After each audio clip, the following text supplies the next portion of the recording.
Once upon a time, long ago, there was a boy who lived on the banks of the Hudson River. In those days, he used to look out of his window and see the sailing ships with their big white sails sailing up the river, coming back from all around the world. One evening, he sat down to eat supper, and he said, "Ma, what's this, mush for supper again?" She said, "Well, Sam, we don't have anything but mush. We can't afford chicken and nice things like that, like other people have."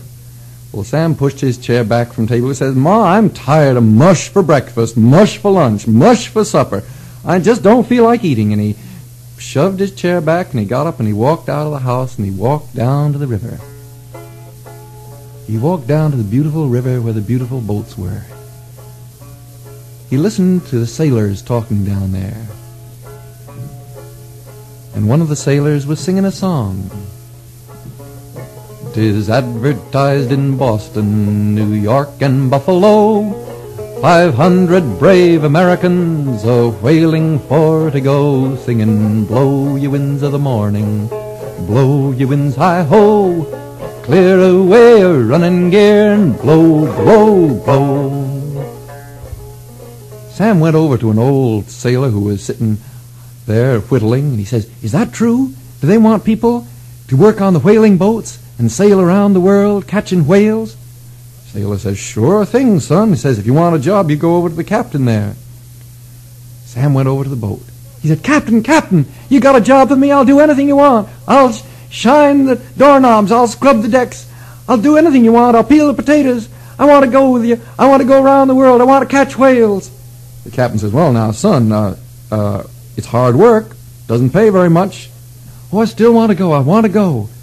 "Well, son, you got your mother's permission? It's all right with me. We need a cabin boy."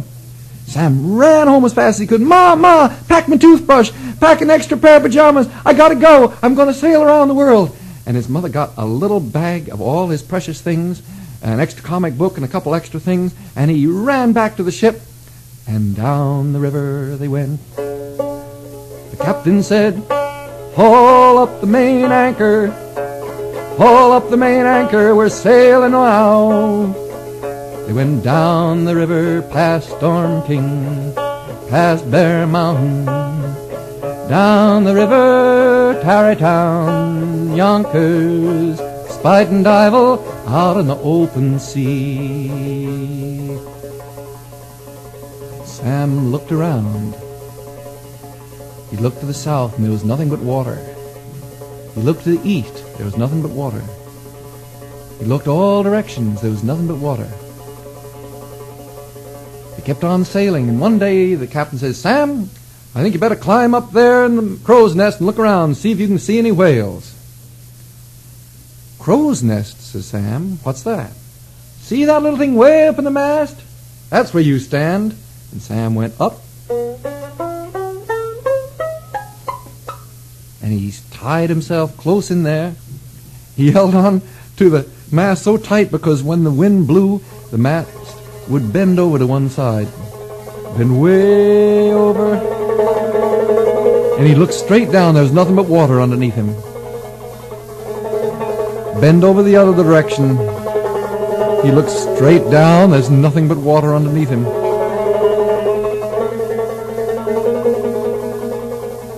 The captain hollers up, "Sam, let loose of that mast. Says you got to look for whales." So Sam did his best. The ship was tipping back and forth. He looked all directions. All he could see was the blue sea.